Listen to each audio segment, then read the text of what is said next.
Over the last 2.5 years, AEW has attracted a large number of fans who might have been frustrated with WWE. A company which was underestimated by many when it first started is now making premier signings like CM Punk and Daniel Bryan. AEW is also making itself a home to many families. Billy Gunn and his sons, the Rhodes Family, Taz and his son Hook are all part of the company. Bryan Pillman Jr. is yet another example of a wrestler who is making his name in a big way, though there are a number of second and third gen wrestlers that could add to the ranks. This is Wrestling Up, and we're looking at 15 second and third generation wrestlers who could possibly join AEW. Before we get into the rest of the video, make sure you subscribe to Wrestling Up and turn on all notifications to stay up to date with everything in the world of pro wrestling. Also, don't forget to follow us on Instagram at WrestlingHubOfficial and also follow us on Twitter at Wrestling_Hub.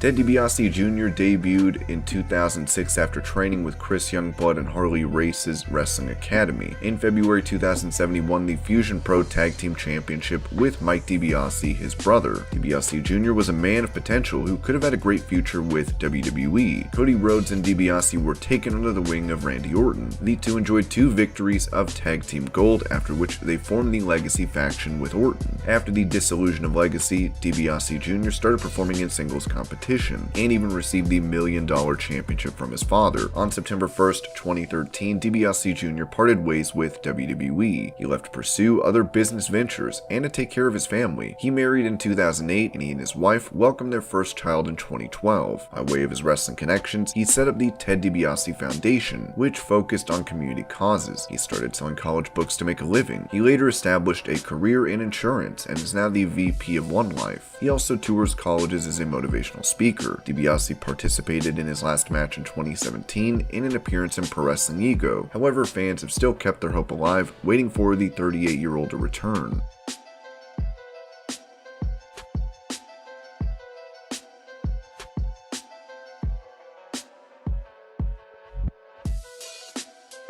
The son of Mr. Perfect, Curtis Axel, debuted on screen in the second season of NXT in 2010. He went on to capture the Intercontinental title in 2013. He was also a 2-time tag team champion. In October 2010, Axel had joined the Nexus, but had already lost some of its fire. In May 2013, in an attempt to reboot Axel's character, WWE changed his name from Michael McGillicuddy to Curtis Axel. He was under the observation of Paul Heyman. Unfortunately, this strategy did not work out, and Axel could not escape his mid-card fate. Axel was later able to capture the tag title for the second time after a brief partnership as one half of the B team with Bo Dallas. In 2018, the two defeated Bray, Wyatt, and Matt Hardy at Extreme Rules and managed to hold the belts for a little less than 2 months. There was no question regarding Axel's in-ring abilities. However, he just could not connect to the audiences in the same way his father had. Due to the pandemic, WWE tried to cut costs by letting go of a number of stars as Axel could join AEW.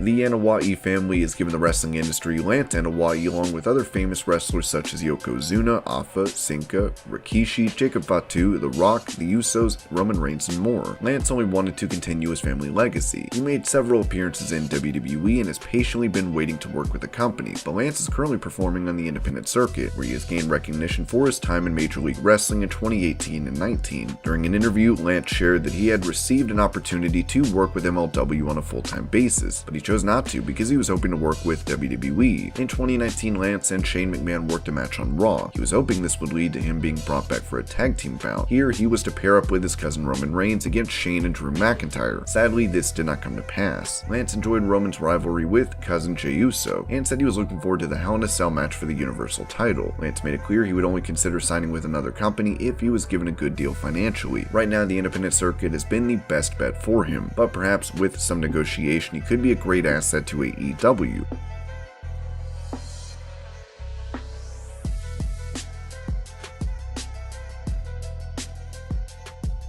As the grandson of Blackjack Mulligan, Bray Wyatt is a third-generation wrestler. His uncles and his brothers are also wrestlers, while his father, Mike Rotunda, was an important part of WWE. Given his release from WWE, it would be no surprise to see Bray join AEW, seeing as though they are known for giving talent more creative freedom.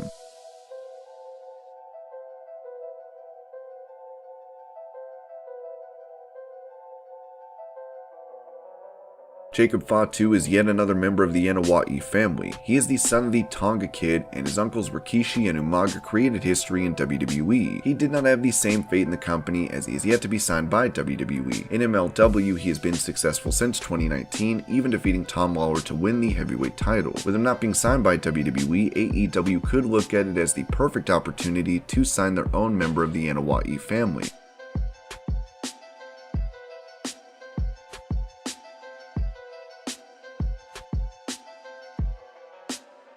Bo Dallas remains one of the most underutilized WWE stars. On NXT, he was a main eventer and a champion. Before that, he even worked with his brother Bray in a tag team. When he came to the main roster, he got booked inconsistently. While he had an interesting run with Curtis Axel and The Miz, it was clear he was not going anywhere. When the B team ended, he disappeared from TV before being released earlier this year. While there were rumors that Dallas was preparing for a life after wrestling, if given a chance in AEW, he could easily be an important part of the roster.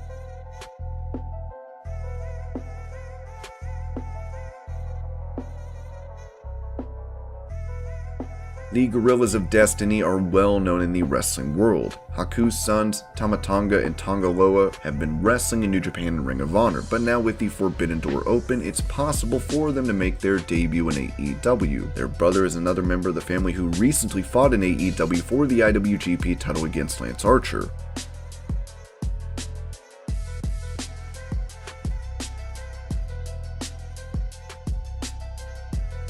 Carlito may be the most famous second-gen star that AEW can sign. Extremely gifted in the ring, Carlito debuted in WWE and made it his mission to get to the top. After winning titles, he was released in 2010. Since then, he has made some appearances for the company, but mostly he worked in WWC, his father, Carlos Colon's promotion in Puerto Rico. He most recently appeared as a part of the Royal Rumble this year, and he also competed on Raw, teaming up with Jeff Hardy. Given he has since not appeared in WWE, it shows that there's always a chance he may be open to working with other promotions.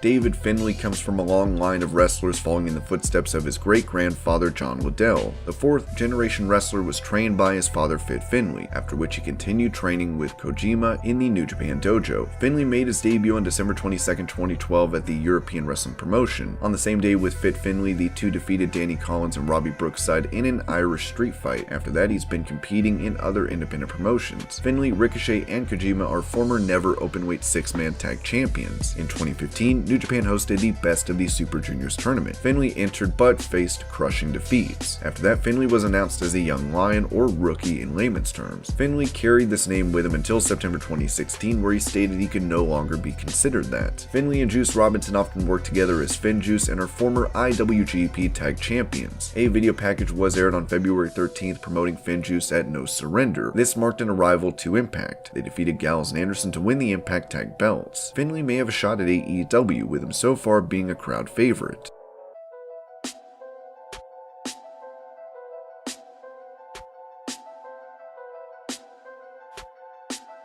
Devon Dudley is a father, and his sons Terrence and Terrell are twins and are currently known as TNT. Could they be more perfect for the AEW product? Unlike many other second or third gen stars, the twins are carving their own path on the independent scene. They have chosen to use the Dudley name and even use the Dudley finishers, with them appearing for Impact previously. They have made appearances for AEW but have not been signed. Given their repertoire, they would be the perfect signings.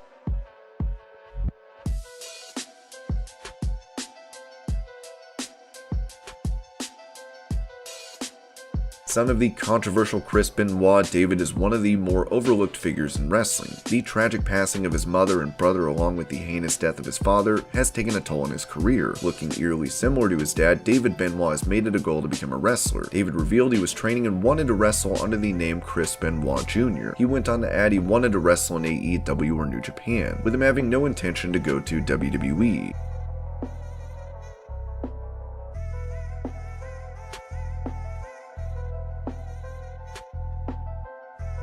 Tessa Blanchard is a third-gen wrestler that made her debut at 24. She was the first woman to win the Impact World title and is a former Knockouts champion. She is the daughter of Tully Blanchard, a Four Horsemen member, and the stepdaughter of Magnum TA. She was to defend the world title against Eddie Edwards at Slammiversary on July 18th. However, Impact terminated her contract and took away the title. Blanchard's reputation recently took a hit as several came forward with bullying and racism allegations. However, her departure was due to failure of both sides to come to terms on a new deal. She could be a great addition to AEW's fresh women's division.